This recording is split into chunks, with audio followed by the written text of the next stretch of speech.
The idea of carbon trading is that it's supposed to be the most cost-effective way of making emissions reductions. The idea is that if it's cheaper to make an emissions reduction in point B rather than point A can buy that emissions reduction off point B. So rather than having to make those changes itself, it can simply buy the emissions reduction from somewhere else.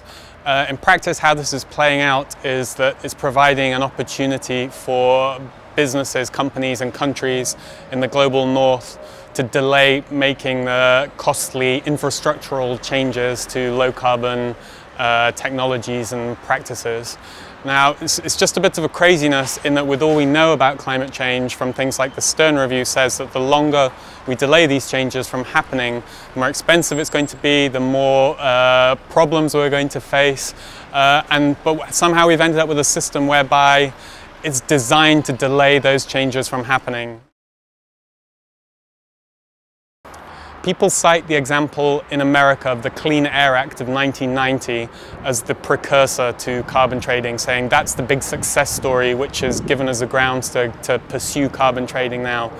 But the fact is, the Clean Air Act wasn't a success. The Clean Air Act was a means of a pollution trading scheme in America to trade sulfur dioxide between polluters.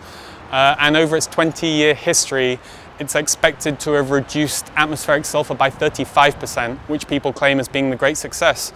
But however, you compare that with the example of a country like Germany, where in a similar time frame they actually reduced atmospheric sulfur by 90%, using no market-based mechanisms whatsoever, just through traditional regulatory approaches. In reality, the vast majority of projects are being done in big industrial locations where it's just a question of strapping on some piece of industrial machinery that destroys some type of emissions that enables it to qualify for carbon financing. And rather than actually bringing development, the type of factories and projects that are receiving the carbon financing are actually the site of sustained local resistance for the pollution they're imposing on local communities. In India, in the state of Chhattisgarh, you've got the biggest sponge iron factory in the world, owned by Jindal Steel.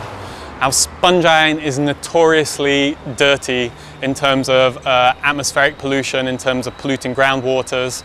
And this particular sponge iron factory has already wiped off a number of villages off the map, and is currently in a position where it's applying to do a further enormous expansion, which would involve obliterating surrounding villages.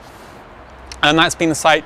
Literally 10,000 people from the surrounding area mobilized to protest against the expansion of this factory. But this particular sponge iron factory, the biggest one in the world, currently has 4 different CDM projects on the go and is receiving enormous amounts of money and some measure of environmental legitimacy in order to keep having these incredibly adverse impact on the people who've got to endure it. And so when the British voluntary kite mark is endorsing people to use projects which are derived from the CDM market, it's very likely that it's a project which isn't providing anything in terms of additional emissions reductions, and it's also very likely that it's a project that could be causing adverse impacts on local communities. Those communities have had no consultation as to whether they want to have these projects thrust upon them so that northern companies or consumers can go about doing their business and buying their way out of taking the responsibility for climate change. It's completely unacceptable for any country to be meeting its emissions reductions targets by using offset credits from either the global south or the global north.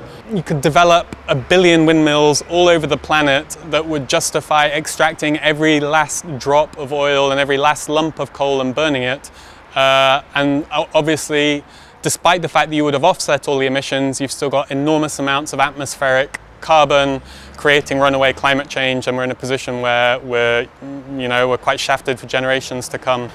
The magnitude of the threat of climate change is so great that emissions reductions need to be happening in France like they need to be happening in the UK. You can't be doing one thing in point B in order to justify ongoing emissions in point A. They have to happen in both places. Something like the Kyoto Protocol was originally, I think, a really good thing in that it involved quite serious emissions targets that were being undertaken domestically, and it's over a long period of time, through very aggressive corporate lobbying and through the lobbying of the US delegation, that it's been diluted down to the point of nothingness. We've also seen the negative influence of corporate lobbying in the EU emissions trading scheme, where every step of the design and implementation of the scheme has been incredibly vulnerable to corporate lobbying that have resulted in the huge windfall profits being made by the biggest polluters, and has resulted in the fact that emissions haven't really gone down. And that's one of the kind of big problems of emissions trading, is that it's inherently more vulnerable to corporate self-interest rather than more tried and tested regulatory measures, which are about telling corporations what to do and instructing them what to do for the benefit of everybody, rather than presenting them with this array of get-out clauses and options for them to game the system. I think one of the really good things about WDM is the fact that it's not just hitting people over the head with change your light bulbs and drive less. It's making a more systemic analysis of power relations in this country and internationally. What I think is important for people who are involved in WDM to do is more of the same. Keep organizing to apply political pressure, come together to be more effective in your communities, in political processes, to push for the bigger systemic changes to be made.